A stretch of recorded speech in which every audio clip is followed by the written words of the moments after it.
Class 12 math chapter vector part 1। यहाँ पर हम चैप्टर वेक्टर पढ़ा रहे हैं आपको। आप लोग को इंटीग्रेशन में जितने भी क्वेश्चन हमने कराए हैं बस उतने अगर आप लगा लेंगे अच्छे से तो आपका बोर्ड पेपर से कोई भी क्वेश्चन बाहर नहीं आएगा। इससे अब डेफिनिट इंटीग्रेशन और इनडेफिनिट इंटीग्रेशन को अच्छे से प्रैक्टिस करिएगा। अब हम यहाँ पर अच्छे से यहाँ पे वेक्टर पढ़ते हैं। देखिए यहाँ पे चैप्टर है वेक्टर। अब सबसे पहले हम वेक्टर क्या होता है ये बताइए आप। अगर आपको पता है तो आप कमेंट में जरूर बताइएगा। फिलहाल के लिए हम अब यहाँ पे आपको बता रहे हैं। तो वेक्टर हमारा होता है जैसे सिंपल देखिए, सिंपल देखिए वेक्टर का ऐसे होता है एरो टाइप में। तो कोई भी alphabet A B C D तो वो वेक्टर हो जाता है। तो देखिए ए वेक्टर ऐसे सिंपल ही होता है वेक्टर का। अगर एक किसी भी लेटर के ऊपर वेक्टर लगा है, वेक्टर का सिंबल ये, तो उसको बोलते हैं ए वेक्टर। वेक्टर जैसे क्वेश्चन आता है वेक्टर से तो पहचानने का तरीका ये है, अगर एरो लगा तो समझ जाइए कि ये वेक्टर का क्वेश्चन है। तो यहाँ पर हम जैसे हमको क्वेश्चन दे दिया जाए 3i cap plus 4j cap plus 5k cap, ये क्वेश्चन आ जाए वेक्टर का, तो इसमें आप लोग को देख रहे होंगे ये क्वेश्चन दिया जाएगा ए वेक्टर। तो इसको पहचानता है क्या क्या पहचाना जाता है इसमें कि ए वेक्टर का ये हमें वैल्यू दी है। ठीक है, तो अब आपको नया कुछ देखने को मिल रहा है क्या, आई कैप जे कैप के कैप। ये क्या है हमारा, देखिए आप लोग ने अभी 10th 11th में भी पढ़ा होगा फिजिक्स में वेक्टर, या तो जिसमें भी आप लोगों को फिजिक्स में पढ़ा है तो उतना डीप नॉलेज नहीं पढ़ पाएंगे। अब मैथ में आप लोगों को हर एक पॉइंट वेक्टर से समझ में आ जाएगा। अब यहाँ पर देखिए आई कैप जे कैप के कैप, ये क्या है हमारा, ये हम देखते हैं। जैसे कि आप लोग से पढ़ते आए पहले दो एस होते थे, एक एस और एक वाई। ऐसे देखिए ये होता था एस, ये होता था वाई। ठीक है, अब हम अगर पढ़ें अगर अच्छे से वेक्टर में तो कितने होते हैं, तीन। ये हमारा हो जाएगा Z, S S S Y S S Z S S. ठीक है, तो एस में हमारे क्या होता है, ये आई कैप, ये हो जाएगा जे कैप, ये हो जाएगा के कैप। ये सब हमारा बताता है एस की वैल्यू। अगर हमसे पूछा है कि यूनिट क्या है एस की तो 3 है, अगर आई है तो वो एस का है, अगर जे है तो वो वाई का है, अगर के है तो वो 5 का है। तो देख रहे होंगे आप लोग जैसे एस की वैल्यू, एस में क्या है 3 यूनिट, वाई में क्या है 4 यूनिट, जेड में क्या है 5 यूनिट। ये सब हमको बताता है। ठीक है, ये एक तरफ से देखा जाए तो ये होता है यूनिट वेक्टर। ठीक है, अब आप लोगों को समझ में आ गया होगा ये हमारा वेक्टर कैसे, इसमें हमने क्या क्या पढ़ा देखिए ध्यान से। एक बार हम आपको फिर से रिपीट करा रहे हैं। इसमें हमने पढ़ा कि वेक्टर क्या होता है, वेक्टर हम कैसे पहचानेंगे ये वेक्टर हमें। तो ए वेक्टर अगर ये सिंपल बना दिया, जैसे कि अगर बोल दिया जाए एग्जाम्पल कि ये ए वेक्टर है, अगर ऐसे जाना जो भी है तो ये क्या है बी वेक्टर है।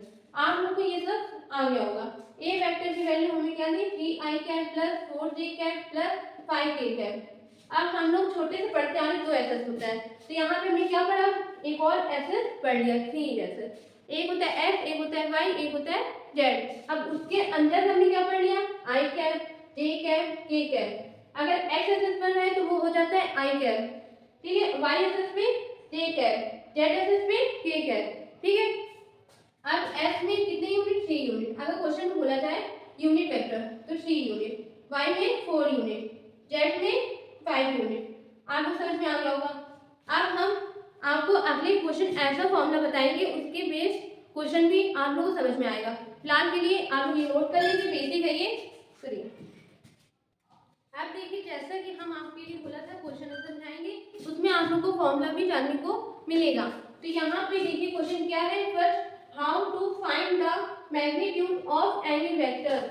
ऑफ एनी वेक्टर मतलब कि हम यहाँ पे लेट करके आप लोग को समझाएंगे। अच्छे से देखिएगा, यहाँ पर कोई भी वेक्टर हम मान के इसको सॉल्व करेंगे। क्या करना है, फाइंड द मैग्नीट्यूड। ठीक है, तो ध्यान से देखिए जैसा हमने लेट कर लिया ए वेक्टर, आप चाहे बी वेक्टर, सी वेक्टर, जो भी आपके मन में हो वो वेक्टर एज्यूम कर लीजिएगा। हमने यहाँ पर ए वेक्टर कर लिया। अब देखिए हमने कोई भी नंबर जैसे कि 6 आई कैप प्लस 3 जे कैप प्लस 2 के कैप, ठीक है। अब हमने ये मान लिया। अब इसमें क्या बोला गया question, find the magnitude of this A vector. A vector, अच्छा अब ए वेक्टर बोले चाहे तो वेक्टर ए भी बोल सकते हैं आप, ठीक है। तो यहाँ पे क्या बोला गया, find the magnitude of this A vector. हमने लेट किया है ए वेक्टर, उसकी हमें क्या निकालनी है, मैग्नीट्यूड, ठीक है। क्वेश्चन आपको समझ में आ गया होगा। अब इससे पहले सॉल्व करने से पहले हम आपको मैग्नीट्यूड का सिंपल और यहाँ पे हम फॉर्मूला बताएंगे, वो ध्यान से समझिएगा, फिर हर क्वेश्चन जैसे आपको आएगा तो उसमें आप अप्लाई करिएगा। तो यहाँ पे देखिए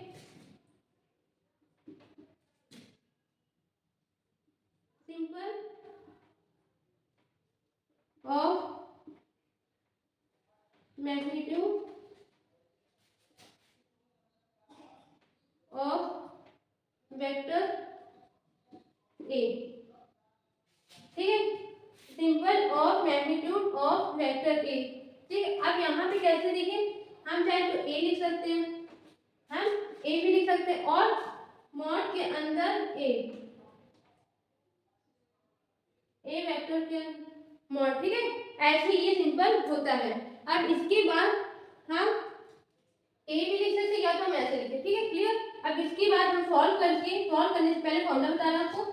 देखिए मैग्नीट्यूड ए वेक्टर का फॉर्मूला होता है रूट के अंदर, जैसे ए वेक्टर तो यहाँ पे हो जाएगा ए एस का स्क्वायर प्लस ए वाई स्क्वायर प्लस ए जेड स्क्वायर, ठीक है। ये होता है फॉर्मूला। कैसे देखिए, हमें जो दिया होता है आई कैप जे कैप के कैप, उसका जो कोएफिशिएंट होता है उसका स्क्वायर कर देंगे, ठीक है। पूरे का स्क्वायर करके वो हमारा आ जाता है मैग्नीट्यूड का आंसर, क्लियर। तो यहाँ पे देखिए जैसे सॉल्व करके दिखा रहे हैं।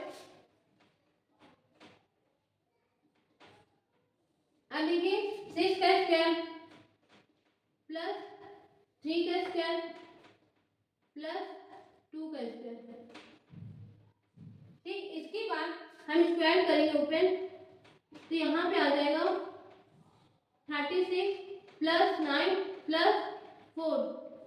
अब ओवरऑल आंसर आएगा 49, 40 प्लस 9 तो 49। अब इसका रूट क्या होता है, 49 का रूट आपको पता होगा, आंसर आ जाएगा 7। तो हमारा आंसर क्या है, ए वेक्टर।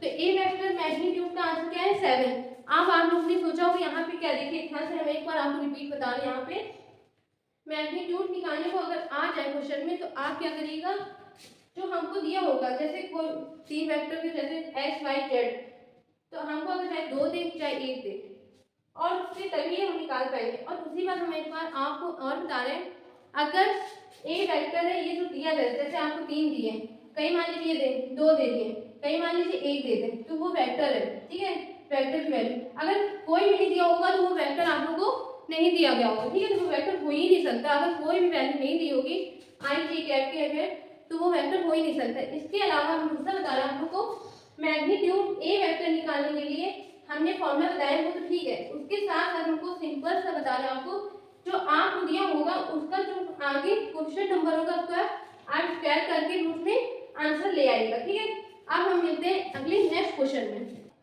अब देखिए question number second. Question number second में हमको नया चीज देखने को मिला, क्या, how to find a cap. ये जो ऊपर बना है इसको हम क्या बोलते हैं, एक चीज देखिए ध्यान से, ये जो हमारा बना है उसको क्या बोलते हैं, कैप, ठीक है, इसको हम बोलते हैं कैप। तो A cap unit vector of any vector, हमने यहाँ पे मान लिया वैसे ए कैप, तो unit vector of any vector क्यों लिखा, आप लोग चाहे तो कुछ भी मान लीजिएगा, पर अगर क्वेश्चन भी दिया होगा तो आप लोग अपने मन से कुछ मत मानिएगा। फिलहाल के लिए यहाँ पर हमने माना ए कैप, तो ए कैप। अब क्या बोला है, फाइंड, हमको ए वेक्टर, लेट ए वेक्टर कुछ भी एज्यूम कर लेते, यहाँ पे 3 आई कैप प्लस 2 जे कैप प्लस के कैप। यहाँ पे के कैप, यहाँ पे हमारा क्या है 1, तो 1 लगाया जाए ना, लगा, हमने ये एज्यूम कर लिया, ठीक है। फिलहाल के लिए फिर यहाँ पे क्या पूछा गया, find the unit vector of A. You find the unit vector of A. हमको क्या फाइंड करना है? Unit vector of A. तो ए कैप हमें फाइंड करना है, ठीक है। सिंपल ये होता है हमारा। सिंपल क्या होता है? ए कैप, ये हमारी पहचान है। अब इसके पहले सॉल्व करने से पहले देखिए ध्यान से, ए कैप की वैल्यू होती है, ए कैप के फॉर्मूला देखिए, जो हमें वेक्टर दिया होता है उससे हम मैग्नीट्यूड को डिवाइड कर देते हैं। क्या करते थे? मैग्नीट्यूड से डिवाइड कर देंगे। जो हमें गिवन दिया होगा ए वेक्टर, जो हमें ए वेक्टर दिया होगा वैल्यू, उससे हम मैग्नीट्यूड निकाल के उससे डिवाइड कर देते हैं। तो हमारा क्या निकल आएगा? A cap. ए कैप निकालने के बाद फिर हम पहले तो ए कैप निकालने से पहले हम क्या करेंगे? मैग्नीट्यूड ए निकालेंगे, ठीक है। तो देखिए ध्यान से, मैग्नीट्यूड ए निकालने के लिए हमने आपको फॉर्मूला बताया, तो उससे अच्छा है हम आपको यहाँ पे स्क्वायर कर देंगे डायरेक्ट। तो 3 का स्क्वायर होगा 9 प्लस 2 का स्क्वायर होगा 4, 1 का स्क्वायर 1, 1 का स्क्वायर 1 होता है। तो फिलहाल के लिए यहाँ पे आंसर क्या आया? 14, ठीक। रूट 14 की कोई स्क्वायर होती तो है नहीं, तो हमारा आंसर क्या आ गया? सिर्फ रूट 14। आप चाहे इसको और सॉल्व कर सकते हैं, तो हम थोड़ा और सॉल्व नहीं कर रहे, तो यहीं पर हम ये आंसर ला रहे हैं। आप चाहे तो थोड़ा सॉल्व कर लीजिएगा, हम आपको यहाँ पर समझाने के लिए क्वेश्चन दिखा रहे हैं, ठीक है। अब यहाँ पर देखिए, ए कैप निकालने के लिए ए कैप फॉर्मूला लगाए, ए वेक्टर अपॉन मैग्नीट्यूड ए, ये फॉर्मूला लगा दिया। अब इसके बाद ए कैप, अब ए वेक्टर की वैल्यू क्या है? 3 आई कैप प्लस 2 जे cap plus K cap upon, इसकी वैल्यू आ गई रूट 14, ये हमारा, ठीक है। अब इसके बाद देखिए, अगर चाहे तो सॉल्व करेंगे तो भी आपको कोई दिक्कत नहीं। अब इसके बाद देखिए, ये हमारा अप्लाई करते हैं। अब इसके बाद एक बार इसके साथ डिवाइड करेंगे, एक बार इसके साथ और एक बार इसके साथ, तो आएगा A cap equal to 3 upon root 14 I cap plus 2 upon root 14 J cap plus K cap upon root 14। ये हमारा आंसर आ गया। हमने क्या किया? डिवाइड कर दिया। अगर डिवाइड होता, यहाँ 3 होता तो डिवाइड हो जाता। फिलहाल के लिए ये हमारा आंसर आ गया। अब हम मिलते हैं अगले नेक्स्ट क्वेश्चन में। अब देखिए क्वेश्चन नंबर 3, आप देख रहे होंगे सब्ट्रैक्शन या एडिशन ऑफ वेक्टर। वेक्टर में हम ऐड कैसे करते हैं और सब्ट्रैक्ट कैसे करते हैं। यहाँ पर आप लोग सोच रहे होंगे, अच्छा ऐड और सब्ट्रैक्ट कैसे करेंगे। देखो, आप लोगों को 3 और 4 प्लस तो करना आता है, वो तो बच्चों को भी आता है। फिलहाल के लिए यहाँ पर हम वेक्टर में कैसे प्लस करेंगे और कैसे माइनस करेंगे, ये हम बता रहे हैं। तो देखिए ध्यान से, अगर लेट कर लेंगे, लेट ए वेक्टर, और माइनस प्लस करने के लिए यहाँ पर हमको कितने वेक्टर की जरूरत है? 2 वेक्टर, चाहे तो 3, वैसे तो फिलहाल के लिए आप लोगों को पेपर में 2 ही वेक्टर का होता है। यहाँ पर 2 वेक्टर दिए होंगे, तो हम लेट कर लेते ए वेक्टर 4 आई कैप प्लस 5 जे कैप प्लस 7 के कैप, एक वेक्टर हो गया। अब बी वेक्टर 2 आई कैप प्लस 3 जे कैप प्लस 4 के कैप, ये हमारा बी वेक्टर हो गया। ये हमने लेट कर लिया, ठीक है। इसके बाद हम प्लस कैसे करेंगे वो बता रहे, फिर उसके बाद हम माइनस बताएंगे। प्लस करेंगे, देखिए ध्यान से, आई के साथ आई को करेंगे, जे के साथ जे को करेंगे, के के साथ के करेंगे, ठीक है।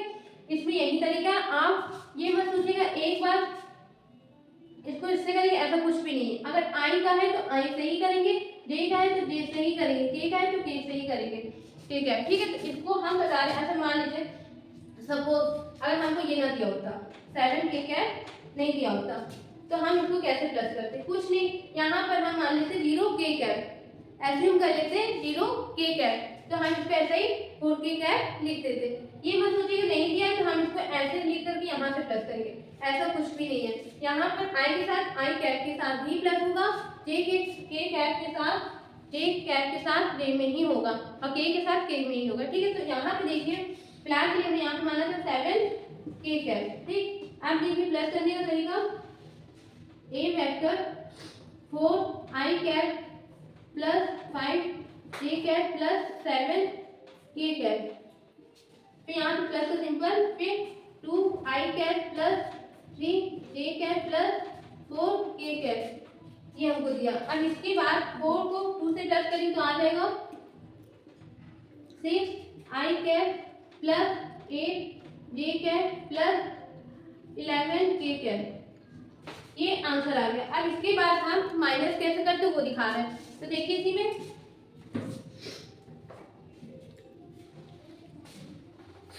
माइनस भी ऐसे ही करेंगे, बस प्लस के क्या होगा, प्लस की जगह माइनस लगा देंगे। तो यहाँ पे देखिए आई के साथ भी करेंगे, जैसे प्लस करेंगे वैसे ही हम माइनस करेंगे, पर प्लस सिंबल की बजाय क्या लगाएंगे, माइनस। तो देखिए यहाँ पे A vector is equal to 4 I cap plus 5 J cap plus 7 K cap, bracket फिर minus 2 I cap plus 3 J cap plus 4 K cat, ये हमको दिया। अब इसमें देखिए ध्यान से, ए vector 4 I cap plus 5 J cap plus 7 K cat, फिर माइनस को अंदर भेज देंगे, तो 2 I cat minus 3 J cat minus 4 K cat, ठीक है। अब इसके बाद आई के साथ करेंगे तो क्या आएगा आंसर, 2 आई कैट फिर प्लस। अब देखिए यहाँ पर 5 बड़ा है और 3 छोटा है, अगर यहाँ पे होता 8 जे कैट, वो भी इसका माइनस का, तो यहाँ पे साइन किसका था, माइनस का। फिलहाल के लिए यहाँ पे बड़ा क्या है, प्लस का 5, तो आंसर आ जाएगा प्लस का 2 जे कैट प्लस 3 के कैट, ये आंसर आ गया।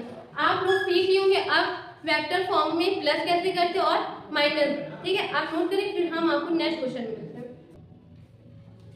आप देखिए क्वेश्चन नंबर 4, ये हम क्वेश्चन नहीं कराएंगे, क्वेश्चन जब हम आपको यहाँ पर कंडीशन बता देंगे क्या होता है इसमें, क्वेश्चन हम आपको बाद में सॉल्व करके दिखाएंगे। फिलहाल के लिए यहाँ पे देखिए कंडीशन क्या है, condition that 2 vectors are perpendicular. अगर हमको 2 वेक्टर परपेंडिकुलर में, जैसे ए वेक्टर दिया होता वैल्यू में और बी वेक्टर दिया होता इवेंट, तो उसको परपेंडिकुलर में अगर बोला जाता तो कंडीशन क्या होती, देखिए ध्यान से, जैसे A vector dot B vector equal to 0, ये हमारी होती है condition.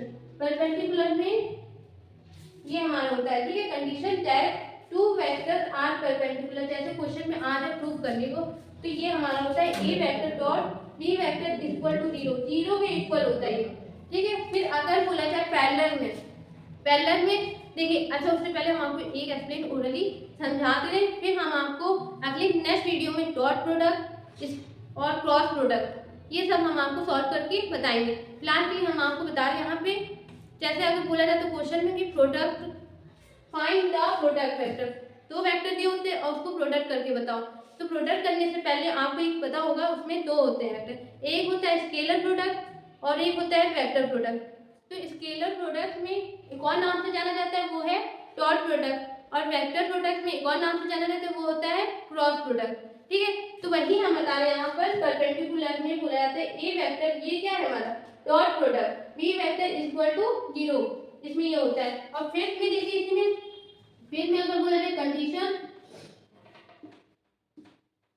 That 2 vectors are parallel, अगर बोला जाता है पैरेलल में, तो पैरेलल में क्या होता है, A vector cross product B vector equal to 0, इसीलिए हमने आपको समझाया यहाँ पर डॉट प्रोडक्ट और क्रॉस प्रोडक्ट के बारे में। इसका हम बाकी आपको सॉल्व करके अच्छे से बताएंगे, इसको भी समझाएंगे और स्केलर प्रोडक्ट और वेक्टर प्रोडक्ट भी आपको बताएंगे। तो इसमें देखिए कंडीशन होता है A vector cross product B vector equal to 0, ये हमारा कंडीशन होता है। आप लोग इसको नोट कर लीजिएगा अच्छे से, और हम इसको आपको अगले नेक्स्ट वीडियो में पार्ट 2 में अच्छे से इसको पूरा सॉल्व करके समझाएंगे। Thank you.